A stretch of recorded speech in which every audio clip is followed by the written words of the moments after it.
Ah, Seattle. It sure is a city. I would know. I've lived here for almost 8 months.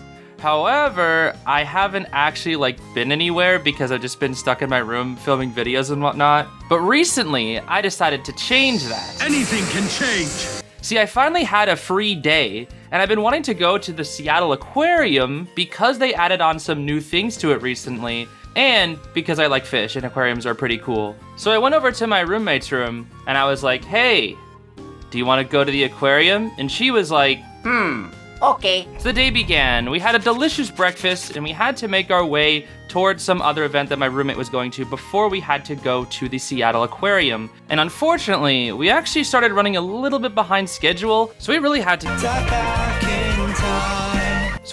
get moving. But luckily, when we walked outside, waiting for us was Slifer, the Sky Dragon, the legendary Egyptian god card monster. We were so surprised to see Slifer there. But Slifer was really chill and decided to give us a ride to where we needed to go. After my roommate finished what she needed to do, we started to make our way toward the aquarium since it wasn't very far. We had a bit of a walk, but on the way, I took some very interesting and fun videos that are very comedic and funny. Actually, you know what that reminds me of? It reminds me of Mario Odyssey. Yeah, there's a building in Mario Odyssey that's pretty high up, but not as high. And you can jump on it, and there's trees, and there's a musician guy. This city is just like New Donk City from Mario. Look at them. Those are city pigeons right there. Look at me if you're a government drone. Bro! Yo, we got him. We got him. Yo, I know what you are. Yo, stop looking at me. He's caught on. No, you know what that is? That's that one unicorn from Star vs. The Force of Evil. That's Ponyhead, yeah. But she's not a unicorn, is she? She's Ponyhead. I thought she had a horn. Did you have a horn? I think so. She's Ponyhead, though, not unicorn. I don't know. That is the ugliest Karibo I've ever seen, though. We finally then made it to the aquarium, where our tickets were actually pretty expensive. They were $45 per person, which, I mean, it was a good time there, but I don't know if it would be $45 worth. It is rather expensive. Now, what's interesting about the Seattle Aquarium is that it's actually split up into 3 different buildings. The first building is called Pier 59, the second one is called Pier 60, and then the newest one that they just added on is called the Ocean Pavilion. We entered in through Pier 59, which I'm just going to refer to as Building 1 since it's easier. And inside, the first thing that you're greeted with is a giant wall of fish. There's nothing extremely remarkable about it, but there are some fun little fishes in there. You do not show up well on camera, pal. Actually, if I get pretty close, you're not too bad.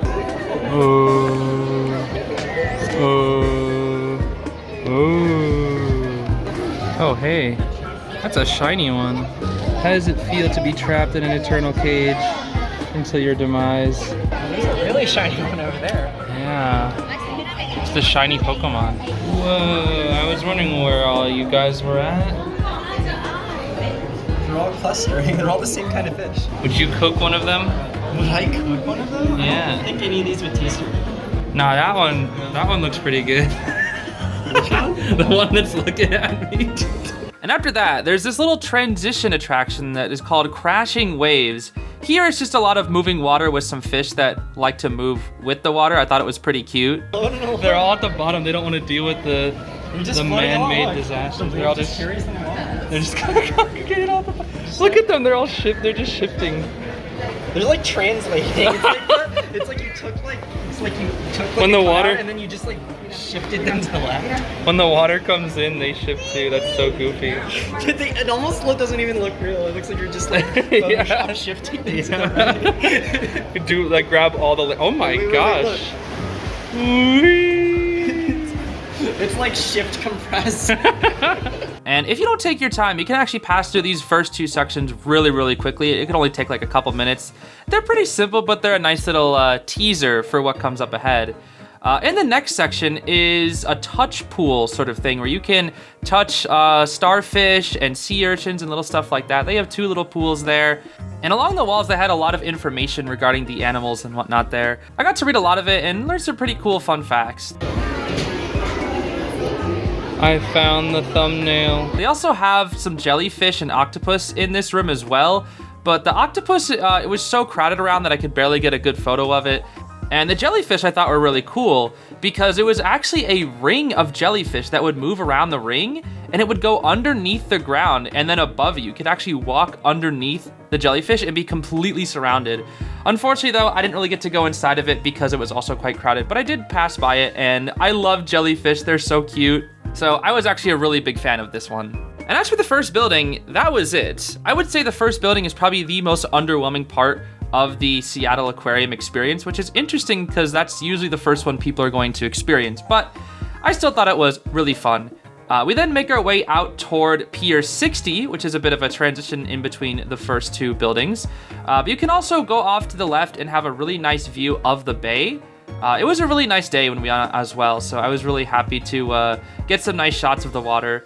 And as you were making your way to the next building, we saw these two seagulls that were some of the most chill seagulls we have ever seen. They were just so chill. They just sat there and we just kept trying to talk to them and they just kept making little noises. They were actually so cute. Hey pals, you want to tell a joke? Oh, he told one. Those are some pretty chill seagulls. They're probably waiting for food, honestly. Yeah, they are. They know what they want. Before we went into the second building, we had to cross a little bit of a bridge that had a nice view out toward the bay as well. When I looked out toward the bay, I actually saw Slifer, the sky dragon. He was back again. This time, he was just here to check up on us to see if we were having a good time at the aquarium. And I was like, yeah, Slifer, we are having a great time. And he was like, oh, that's really awesome to hear. I'm so happy for you. So that was cool. We then moved on into building 2, which the first thing you're introduced to is the seal section. It seems like the biggest attraction to this aquarium is the seals and the otters. The seals, unfortunately, they were not really showing up on camera too much. They were just really, really chill. But the otters, though, the otters were actually really active. We got to see an otter like rolling up into a ball while it was cleaning itself. That was really funny. And specifically the river otters were extremely active. In their little section, they were swimming around like crazy, going back and forth and back and forth. Something that I thought was really interesting with the otters specifically is when they were swimming, they loved taking the exact same route almost every time. Like I swear I saw this one otter do the exact same swimming route at least like 5 times in a row. It was so funny. I guess like they just been in their places for so long that they just have like a comfortable route that they just kind of go through with muscle memory. I don't know. I just thought it was really interesting. The next section was the bird section, and I do have to say this was probably the most underwhelming section of the entire aquarium. Don't get me wrong, the birds were rather interesting, but there weren't any, I guess, exotic birds, I guess you could say. I don't really want to sound too underappreciative, but the birds were kind of just a vibe, except for these guys. These guys love to swim around, but mostly the birds were pretty chill and didn't really want to do much besides just sit there. So yeah, I thought the birds were a nice touch, but they're not really going to leave a big impression like the otters would. Now the final section of the second building is most likely my favorite part of the entire aquarium, and that is the underwater dome. The first second you go in here, you're already like, wow, this is gonna be cool. But you walk in and you have a 360 view completely underwater, even the ceiling, of fish everywhere. And there are just so many different kinds of fish. The salmon were absolutely beautiful. They were shaped so nicely and so shiny. There were just really weird looking fish in there as well. Fish right there has been just sitting there, broing. Fish darts.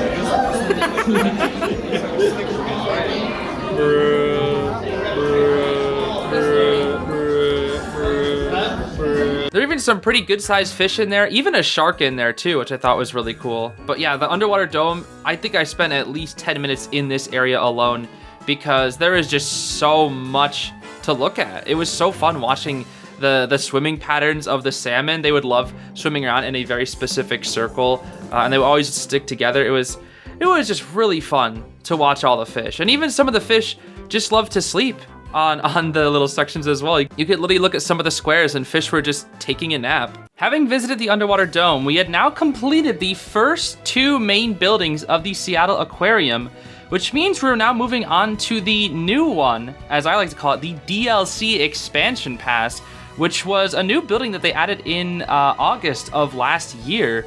So it's a relatively new building, not even a year old. Now this building wasn't very big, but I do think that the layout of the building was a lot more interesting than the other ones, because on the map you can see that there is a lower level and an upper level. And on the lower level, they had an area called the Ocean Hall, which was a big main room of this building that had a huge projection on the floor, on the walls, everywhere. It was actually really cool. It was like a really big attraction, I think, for kids that like to play in the area. And they had different little shorts that would play on the projections, like underwater sea creatures, logos from the actual place itself, just little interesting stuff like that. And then underneath the stairs that led to the upper level, there was a section called At Home in the Ocean, which was a lot more of the same stuff that we had seen before, but this time with different fish. This one was a lot more focused on coral reefs and the fish that you can find in there. And one of the things that caught my eye under here was the clownfish section specifically. It was really cute to see these little fishies just swimming up against the anemones. Tell a joke, clownfish. Tell a joke, clownfish. Tell a joke. No, my camera's focusing on the bubbles. No, focus on the fish. And there are a lot of other just little fish down in the in this little back section here. And on the upper section, it was a lot of the same stuff, you know, mostly just showcasing fish and whatnot, fish from the coral reefs. The first thing that you saw going up to the upper level was, I don't really know how to describe it, but it just shows it here in the video. It's like a 3-section water area, one of which has like a ton of fish in it, and the other just has like a tree or something. And the water inside was so clear. It was actually so pretty. It honestly just made me want to drink it because of how clear it looked. So that section was really cool. And along the walls of the upper level, they had a lot of information about animals, about fish, about some of the technology that marine biologists would use.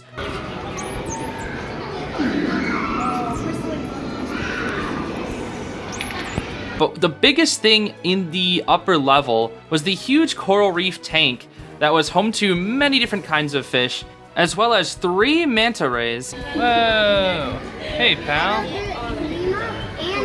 Oh my gosh, the tail is so long. And a single endangered fish species that a lot of people there mistook for a shark. And what I thought was really interesting was that this species was one of around 50 in aquarium care right now. So there's only about 50 species left in the world right now that, well, are being taken care of by aquariums. They're not really sure how many are out there in the wild, but it is an endangered species and they're really trying to help them out. And this tank was absolutely huge. It was probably the biggest one in the entire aquarium, maybe even bigger than the underwater dome itself. It's kind of hard to tell, but it very well could have been bigger. And I could have sworn I saw Slifer the Sky Dragon in the back there. Maybe I'm just seeing things though. We also got to sit in on one of the presentations that the staff gave about the history of the animals and their backstories, which was really cool. One of the last notable sections on the upper level was the jelly nursery. Now, unfortunately, the jellyfish did not show up too well on my camera, but they had a little nursery for jellyfish there, and it was so cute. They had really, really tiny jellyfishes, and the way that they swam around was so adorable, dude. And I actually learned that apparently jellyfish are the most efficient swimmers in the entire world, which is kind of crazy to think about. But yeah, like I said earlier, I really love jellyfish, so this area really stood out to me. I was just kind of sad that they didn't show up too well on camera due to the blue lighting. And with that, our aquarium trip came to a close. We did a quick run through the gift shop, and I actually ended up picking up this cool looking jellyfish lamp because, you know, I love me some jellyfish. And after that, my roommate and I just kind of walked around, went to Chinatown and had some dinner. And I wanted to record a few more things, but my phone literally died, so yeah, that was kind of unfortunate. Especially because one last time, Slifer, the Sky Dragon, showed up once again. This time to give me a red bean bun, and it was absolutely delicious. So yeah, that's the story about how I went to the aquarium and became best friends with Slifer the Sky Dragon. Maybe I should get out more often so I can befriend more dragons and see more fish. Seems like a good idea to me. But either way, thanks for watching, everybody. I do appreciate it, and I will see you all in the next video. Bye-bye.